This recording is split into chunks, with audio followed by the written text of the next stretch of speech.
सहजानंद स्वामी महाराज की जय जय जय। धाम धमी मुक्तों की जय जय जय। मुक्ताक्षर पुरुषोत्तम की जय जय जय।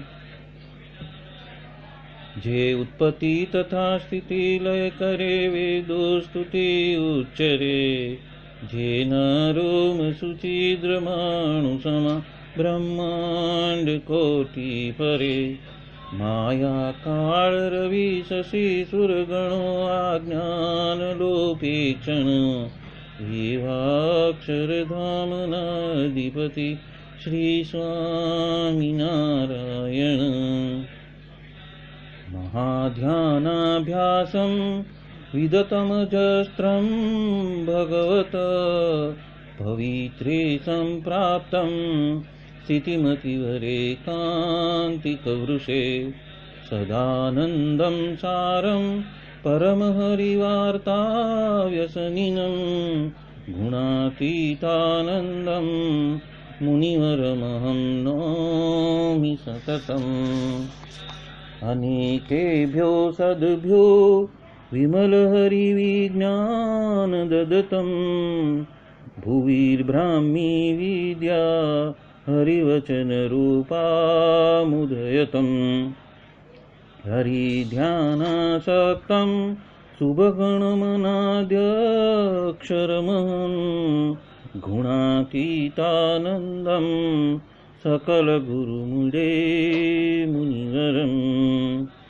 सहजानंद स्वामी महाराज की जय जय जय। यत्सत्येन जगत्सत्यं यत्प्रकाशेन भाति तत् यदानन्देन नन्दन्ति तस्मै श्री गुरुवे नमः। ध्यानमूलं गुरोर्मूर्ति पूजामूलं गुरोर्पदं मन्त्रमूलं गुरोर्वाक्यं मोक्षमूलं गुरो कृपा। सहजानंद स्वामी महाराज की जय जय जय। अनादिमूल अक्षर मूर्ति सद्गुरु श्री गुणातीतानंद स्वामी की बातें प्रकरण 6 सर्वदेशी समझन बात 55वीं। स्वामीनारायण हरे स्वामी बात कहते हैं, जो जिसे प्यारा है वही उस शिष्य को देता है। जिस तरह से पिता को स्त्री हृदय के अंदर हृदय के अंदर घुसी हुई है, तो बेटे के हृदय में भी उस स्त्री को ही घाल देता है। यानी कि बाप ने शादी की है तो बेटे को भी शादी ही करवाएगा। इस तरह से साधु को जो प्यारा भगवान है तो वो जीव के हृदय में वो डाल देते हैं।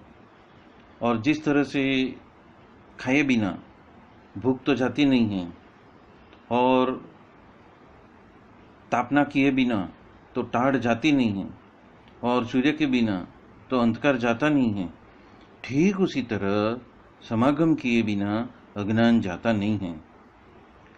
जो पढ़ा लिखा हो वो पढ़ा सकता है, पर अभण क्या पढ़ाएगा? क्यों जी, उन्होंने तो मूल में ही उनके पास में विद्या नहीं है, तो देंगे कहाँ से? तो गुरु बिन ज्ञान नहीं, गुरु बिन ध्यान नहीं, गुरु बिन आत्म विचार न लहत है। उसी तरह से सद्गुरु के बिना कुछ होता नहीं है। तीन ताप की झाड़ झरियो प्राणी कोई आवे, तो ऐसा सवैया नाम का छंद बोलकर कहते हैं कि ऐसा साधु का समागम किए ही छुटका है और वो ही समागम ही करना है। फिर भी कार्य साध्यामी व देहम पात्यामी, यानी कि करो या मरो इस तरह से करेंगे तब वो राजी होते हैं।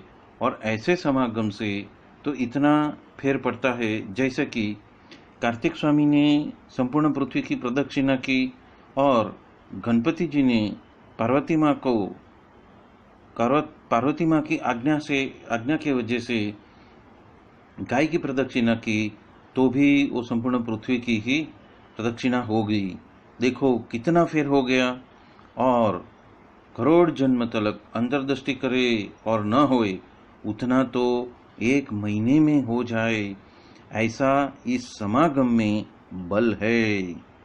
इसलिए हमारा तो यही सिद्धांत है कि महाराज ने भी यही कहा है कि कोई भी निमित्त लेकर ऐसे साधु के मध्य में ही मुझे जन्म धारण करना है,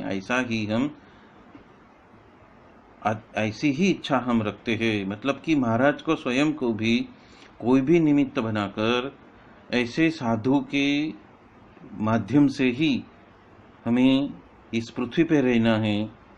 तो ऐसा ही जन्म तो हमने ही धारण किया हुआ है, मतलब कि गुणातीतानंद स्वामी ने ही ऐसा जन्म धारण किया हुआ है। तो ये बात यहाँ पे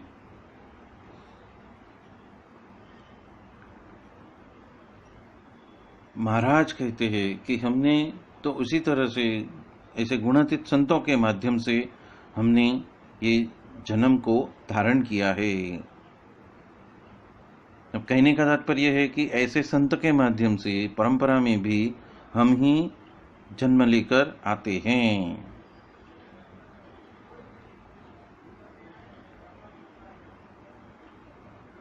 यहाँ पे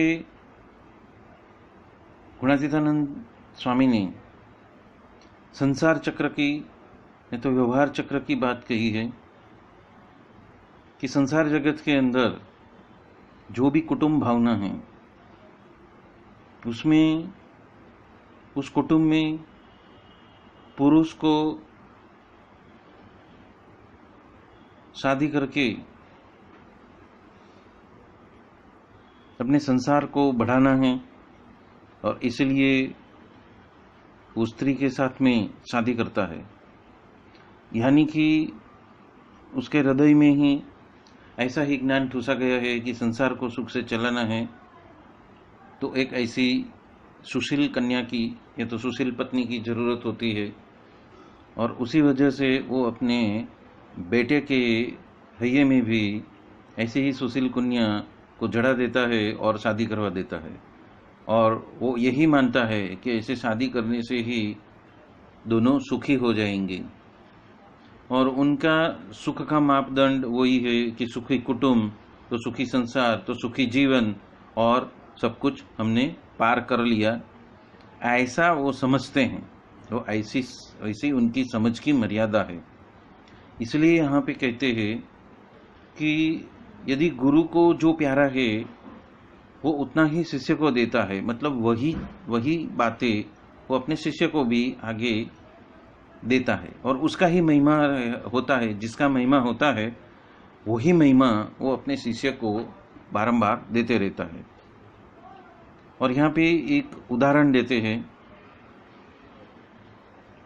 कि खाए बिना तो भूख जाती नहीं है, और तापने के बिना तो ठंड जाती नहीं है, और सूर्य के बिना जिस तरह से अंधकार जाता नहीं है, उसी तरह ऐसे गुणातीत ज्ञान वाले साधु के साथ में समागम किए बिना तो जन्म जन्मांतर का जो अज्ञान है वो जा नहीं सकता।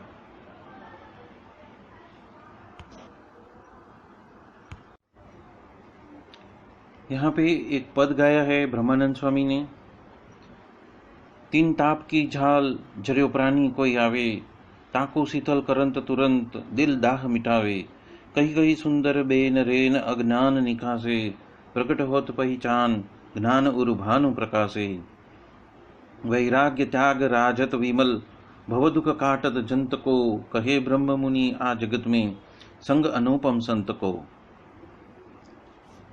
ये एक छंद है, सवैया मनी एक प्रकार का छंद है, और उसमें एक रहस्य की बात कही है कि ऐसे गुणातीत संत के संबंध में जो आता है तो हृदय में जो दाह जलन होती है उसको शीतलता प्रदान करता है। मतलब कि संसार जगत के वजह से या तो व्यवहार जगत के वजह से या तो सुख और दुख के वजह से या तो असमंजस की परिस्थितियों के वजह से या तो सफलता और असफलता के कारण के वजह से जो पीड़ित ऐसा जो जीव है वो ऐसे गुणातीत साधु के संग में जब आता है तो उसे शीतलता प्रदान होती है। वो जो साधु है वो उसे शीतलता प्रदान करते हैं, और ये ताकत ऐसे गुणातीत संतों की परंपरा में है, क्योंकि महाराज स्वयं कहते हैं कि हमारा तो ये सिद्धांत ही है कि हम कोई भी निमित्त लेकर ऐसे गुणातीत परंपरा के साधु के मध्य में ही, मतलब उसके माध्यम से ही हम प्रकट हो रहे हैं इस पृथ्वी के ऊपर, और उसी तरह से हम गुणातीत संत के माध्यम से हम जीव का कल्याण करने के लिए हम हमेशा इस पृथ्वी के ऊपर हम हाजिर ही है और हाजिर रहेंगे। ये बात यहाँ पे गुणातीतानंद स्वामी कहते हैं। यहाँ गुणातीतानंद स्वामी और एक रहस्य की बात कर रहे हैं कि करोड़ों जन्म तलक जीव स्वयं स्वप्रयत्न से यदि अंतर्दृष्टि करता ही रहे तब भी उसका पार वो प्राप्त नहीं कर सकता, उतना उसको 1 महीने के अंदर ऐसे गुणातीत संत परंपरा के साधु के समागम से उसे बल प्राप्त होता है। और ये सिद्धांत बात वो उस तरह से करते हैं कि उसके लिए वो एक उदाहरण प्रस्तुत करते हैं। और वो हिंदू समाज में सभी को वो बात पता है कि कार्तिक स्वामी ने पृथ्वी की प्रदक्षिणा करने के लिए मोर वाहन का उपयोग किया और वो तो उड़ चला और संपूर्ण पृथ्वी की प्रदक्षिणा करने के लिए वो कार्यरत हो गया। पर गणपति जी ने सोच विचार किया और पार्वती माता के कहने के अनुसार गाय को ही पृथ्वी का एक स्वरूप मानकर उन्होंने गाय की प्रदक्षिणा की, तो भी उनकी पृथ्वी की प्रदक्षिणा हुई ऐसा माना गया। तो कितना फेर हो गया कि संपूर्ण पृथ्वी की प्रदक्षिणा कहाँ पे और एक गाय की प्रदक्षिणा कहाँ पे। तो ये जो जितना फर्क पड़ा है उतना फर्क इस गुणातीत परंपरा के साधु के संबंध से ये हो सकता है। मतलब कि अंतर्दृष्टि यानी कि हमारी वृत्तियों को अंदर की ओर मोड़कर स्वयं के दोष को पहचान कर उसको टालने के लिए हमेशा प्रयत्नरत होते रहना, उसी को यहाँ पे अंतर्दृष्टि कही है। अन्यों के अंदर दोष देखने के बजाय स्वयं का जो दोष है, स्वयं के स्वभाव का, प्रकृति का, आदतों का और अज्ञान का जो दोष है, वो अज्ञान का दोष टालने के लिए ये जो अंतर्दृष्टि है कि गुणातीतानंद स्वामी कहते हैं कि बार बार करने की वजह से हमें साधु का महिमा समझ में आएगा और अंतर्दृष्टि करने की वजह से हमें अंदर से वो संत हमें प्रेरणा करेंगे कि हमारा दोष क्या है और किस तरह से हमें उसके संबंध में रहने से उस दोष के निवारण के लिए वो हमें बारंबार हमें सहाय रूप होंगे। ये बात यहाँ पे गुणातीतानंद स्वामी हम सबको कह रहे हैं। यही बात वचनामृत वर्ताल 4 में भी कही है श्री जी महाराज ने कि 30 लक्षण युक्त ऐसे जो संत है और उसका यदि संग वो मन वचन और कर्म से यदि करके अविरत रहता है तो जितने भी कल्याण के लिए साधन कहे हैं वो सभी साधन सिर्फ एक ऐसे सत्पुरुष के संग में आने की वजह से उसे उपलब्ध हो जाते हैं। ये बात एक सिद्धांत बात कही है, ये बात ये गुणातीत संत की महिमा की बात कही है कि वो संत कितने प्रखर और ऐश्वर्यवान हैं, उसकी बात यहाँ पे प्रतापवान है, उसकी बात यहाँ पे कही है। और स्वामी की बातों में प्रकरण 1 की 119वीं बात में भी गुणातीतानंद स्वामी स्वयं कहते हैं कि कोटि जन्म में जो कसर टलने वाली हो वो आज ही टल जाती है और ब्रह्मरूप करके आपको रख देते हैं। यदि सच्चे साधु मिले तो उनका कहा वैसा करते जाए तो ये बात संभव है, जो असंभव है वो भी संभव वो करके दे सकते हैं। ये बात यहाँ पे गुणातीतानंद स्वामी कहते हैं।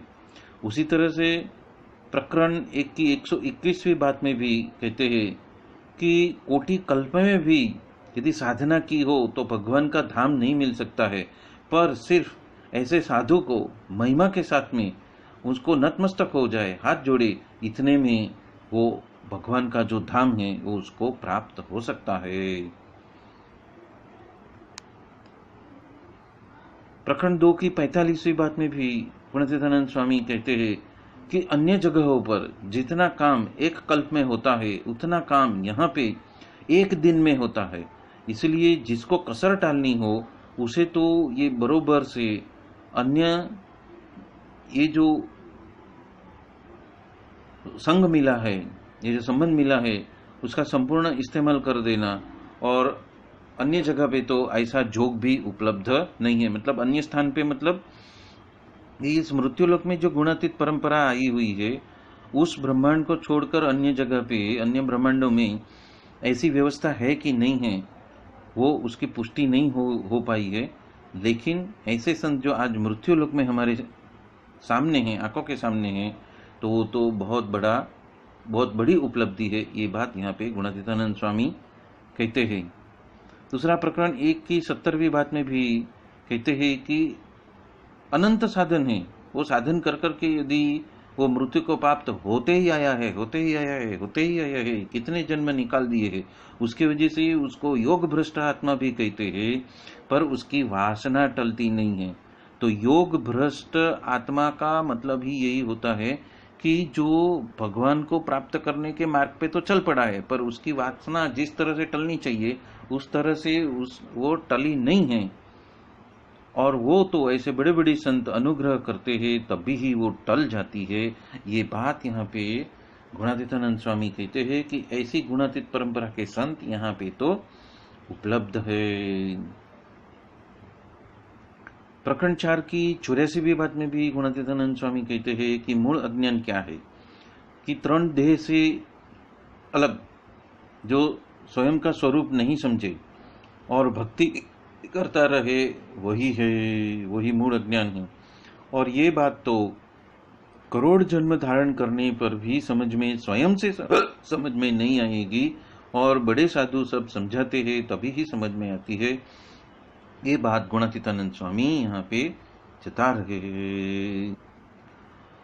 प्रकरण 5 की 250वीं बात में भी गुणातीतानंद स्वामी कहते हैं कि बड़े बड़े साधु जो है वो तनिक भी दृष्टि कर दे तो कामादिक उसको पीड़ित नहीं कर सकते हैं, और स्वयं के हिसाब से और स्वयं के प्रयत्न से, स्वप्रयत्न से करते हुए कितने भी प्रयत्न करे, फिर भी वो कामादिक उसको पराभव करते ही रहता है।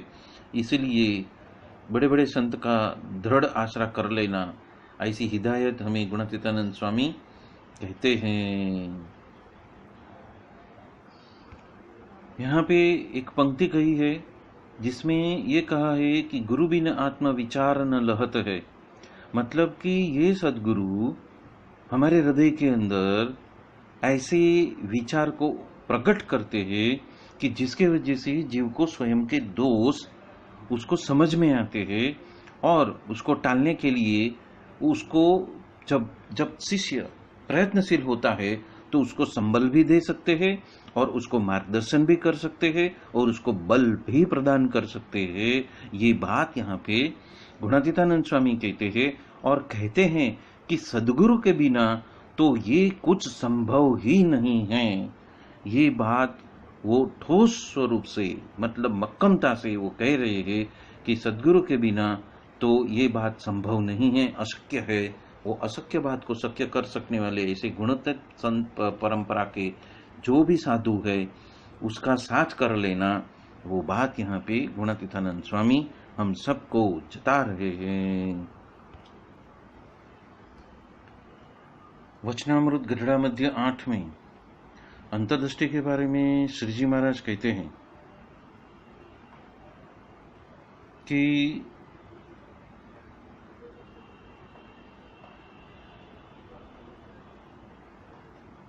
अंतर्दृष्टि करके जो भगवान का भक्त का वर्तन होता है उसी को ही ज्ञान यज्ञ कहा जाता है। और किसी ने प्रश्न किया कि अंतर्दृष्टि वो क्या है, तब श्री जी महाराज उत्तर देते हैं कि बाह्य अथवा अंतर जगत में भगवान की मूर्ति के सामने जो वृत्ति रहती है, मतलब कि जो होश रहता है, या तो जो स्मृति रहती है, या तो उनकी ही याद रहती है, उसको अंतर्दृष्टि कहते हैं। और उसके बिना तो अंतर्दृष्टि करके बैठा है पर बाह्य दृष्टि ही है। इसीलिए बाहर भगवान का दर्शन तथा पूजन उपरांत भगवान के कथा कीर्तन आदि जो भगवान संबंधी क्रिया हो वो सभी ही अंतर्दृष्टि है, और वो सभी ही ज्ञान यज्ञ हो रहा है। और वैसे ही भगवान की मूर्ति का अंतर में उसकी धारणा करके उनका पूजन वंदना दिग्जय करना, उसको भी अंतर्दृष्टि ही कहा गया है और वो भी ज्ञान यज्ञ ही है। इसलिए सत्संगी मात्र को तो ऐसा अखंड ज्ञान यज्ञ होते रहता है। और समाधि तो किसी को होती है और किसी को नहीं भी होती है, परंतु अंतर्दृष्टि तो सभी कर सकते हैं। पुरुष प्रयत्न होना चाहिए। ये बात यहाँ पे श्री जी महाराज स्वयं गढ़ड़ा मध्य 8 में जता रहे हैं। उपरांत यहाँ पे एक बात कही है कि हमें सभी इंद्रियों से हमें गति प्राप्त नहीं करनी है, उनकी आज्ञा में नहीं रहना है। वो तो भगवान के हम तो भगवान के अंश हुए ऐसा जानकर अतिशय आनंद में रहकर भगवान का भजन करते रहना और सभी इंद्रियों की वृत्तियों को भगवान के स्वरूप में ही यहाँ होम कर डालना और सदा ज्ञान यज्ञ करते रहना, तो ये भी एक अंतर्दृष्टि ही है कि हमेशा भगवान की जो मूर्ति है उसका ही ध्यान अंदर और बाहर रहे। ऐसी स्थिति में पहुंच जाना और ऐसा ज्ञान यज्ञ करते रहना, वो ही अंतर्दृष्टि है। और ऐसा अंतर्दृष्टि करते रहेंगे तो 1 महीने में वो संपूर्ण कार्य हो सकता है जो करोड़ जन्मों में भी नहीं हुआ है। ऐसे संत और ऐसा सत्संग हमें आज मिला हुआ है, तो ये बात हमेशा ध्यान में रखनी। वचनामृत गढ़ड़ा प्रथम 49 में ब्रह्मानंद स्वामी प्रश्न करते हैं कि अंतर्दृष्टि क्या है। तो श्री जी महाराज जवाब देते हैं कि जिस तरह से प्रत्यक्ष भगवान हमें प्राप्त हुए हैं उसकी मूर्ति के सामने देखते रहना वो अंतर्दृष्टि है। और वो मूर्ति के बिना यदि उसके अलावा सटचक्र दिखाई देता है या तो गोलोक या वैकुंठाधिक भगवान के धाम दिखाई देते हैं, फिर भी वो अंतर्दृष्टि नहीं है। इसलिए हमें जो परब्रह्म पूर्ण पुरुषोत्तम सहजानंद जी स्वामीनारायण भगवान जो मिले हैं, उस भगवान की मूर्ति को अंतर में धारण करके उसके सामने देखते रहना अथवा तो बाहर की भगवान की मूर्ति के सामने देखते रहना, उसका नाम ही अंतर्दृष्टि है। और इस मूर्ति के बिना अन्य जो ठिकाने के ऊपर वृत्ति जाती रहती है, मतलब कि होश जाते रहता है, वो सब बाह्य दृष्टि है। ये बात गढ़ड़ा प्रथम 49 में स्पष्ट रूप से श्री जी महाराज ने हम सबको बताई है। श्री जी महाराज श्री हरिचरित्रामृत सागर में कहते हैं, जो भक्त अंतर्दृष्टि से देखने लगता है उसको तो धाम सहित भगवान पुरुषोत्तम समीप में ही प्रतीत होते हैं। स्थूल दृष्टि से देखे तो अति दूर है और माइक भाव को पलटी करके अंतर्वृत्ति अंतर्दृष्टि करते हैं और जानपणा रूप दरवाजे पे वो खड़ा रहकर श्रवण मनन करते रहता है, तो धाम और धामी अष्टावरण से भी पर होने के बावजूद उसका अनुभव तो उसको क्षति देह से होते ही रहता है। जब माइक वृत्ति पलटती है और अलौकिक वृत्ति वो ग्रहण कर लेता है, तब आवरण पार रहा वैसा जो धाम है वो अंतर में उसको प्रतीत होते रहता है। और जिसको अंतर्वृत्ति होती है, अंतर्दृष्टि होती है, वो ही इस कला को जानता है और इस कला को जाने बगैर तो वो समझ में आता नहीं है, ऐसी बात है। उपरांत सारंगपुर 10 में श्री जी महाराज कहते हैं कि जो साधु ऐसा समझता हो कि मेरे चैतन्य के अंदर जो भगवान सदैव विराजमान है और जिस तरह देव में जीव है उसी तरह यदि मेरे जीव में भी भगवान रहे हैं और मेरा जीव है वो तो शरीर है और भगवान तो मेरे जीव के शरीर ही है, और स्वयं की जीवात्मा को स्थूल सूक्ष्म और कारण इन तीनों शरीर से वो पृथक मानता है और उसके अंदर जो अखंड भगवान विराजमान हैं और ऐसे ही उसकी समझ है, तो उस संत के माध्यम से भगवान अथवा भगवान के धाम तो अणुमात्र भी दूर नहीं है। और इस रीत का जो संत है वो तो श्वेत दीप के मुक्त जैसा है। और ऐसे संत का यदि आपको दर्शन होता है तो ऐसा जानना कि मुझे साक्षात भगवान का दर्शन हो चुका है। और ऐसे संत की जिसको प्राप्ति होती है वही ऐसे संत के समागम में यदि रहता है तो उसको भी ऐसी प्राप्ति होती है। ये बात यहाँ पे सारंगपुर 10 में श्री जी महाराज स्वयं कहते हैं। यहाँ पे श्री जी महाराज ऐसे संत के सानिध्य में रहने की बात करते हैं, और ऐसे संत के सानिध्य में यदि वो रहता है तो जो काम करोड़ जन्म में भी नहीं हुआ है वो काम उसको भी 1 महीने में उसको प्राप्त होता है। इतना तो समागम में बल है। ये बात यहाँ पे गुणातीतानंद स्वामी भी जता रहे हैं। प्रकरण 10 की 325वीं बात में गुणातीतानंद स्वामी कहते हैं, प्रभु भजने के लिए तो हम एक साथ हो लिए हैं, पर प्रभु मिले बिना तो मोक्ष नहीं होता है। पंचाग्नि को तपे, पर्वत के ऊपर से नीचे गिरे, सभी तीर्थों में पैर से प्रदक्षिणा फरे, वेद भणे, योग साधे, यज्ञ करे, फिर भी प्रकट भगवान मिले बिना तो मोक्ष नहीं होता है। तीर्थ और मूर्ति में से तो समय जाते जाते कल्याण होता है, और साधु पुरुष के दर्शन से तुरंत ही मोक्ष हो जाता है। 6 अंगों से वेद तो पढ़ लिया, शास्त्र सभी कंठस्थ हो गए, कविता गद्य और पद्य तो वो बना सकता है, ऐसा बुद्धि वाला है, पर गुरु के चरण में जब प्रीति नहीं होती है तो क्या किया? कुछ नहीं किया, कुछ नहीं किया। इसलिए यहाँ पे कहते हैं कि जड़ भरत कहते हैं, हे रौगण राजा, तपश्चर्या करने से क्या होगा? यज्ञादिक वगैरह करने से क्या होगा? अरे वेद भी पढ़ लिया तो क्या होगा? जड़, अग्नि और सूर्य रूपी त्रिविध ताप में तप कर दिया तो क्या होगा? पर यदि महत्पुरुष के चरणारविंद के सेवन के बिना तो कुछ होने वाला नहीं है। जो पुरुष प्रगट गुरु रूप हरि को अपने आत्मा के विषय में नहीं जानता है, नहीं देखता है, और वो तीव्र तप करता है, तो उस तप से क्या होने वाला है? च्यवन ऋषि के ऊपर तो तप करते करते राफड़ा हो गया, पर कल्याण नहीं हुआ। इसीलिए साधक को यदि कल्याण करना है तो कीड़ी को काशी पहुंचना है, उस तरह से है। और वर्तमान धारण करके जो प्रगट भगवान को शरण में जाता है तो वो अक्षरधाम को प्राप्त होता है। तो इतना महिमा है ऐसे गुरु रूप हरि का। ये बात यहाँ पे गुणातीतानंद स्वामी हम सबको जता रहे हैं। प्रकरण 9 की 243वीं बात में गुणातीतानंद स्वामी कहते हैं, ब्रह्म विद्या वो क्या है कि जो प्रकट ब्रह्म मूर्तिमान ये जो बोल रहे हैं उसके बारे में यदि आपकी स्थिति हो जाती है तो उसको तो महाराज के बिना अन्य कोई आकार नजर में ही नहीं आता है, और उसे ही ब्रह्म विद्याश्रित योगी करके मानना और पहचानना। और 2 वजह से ब्रह्म विद्या सीखता है तब स्थिति रहती है।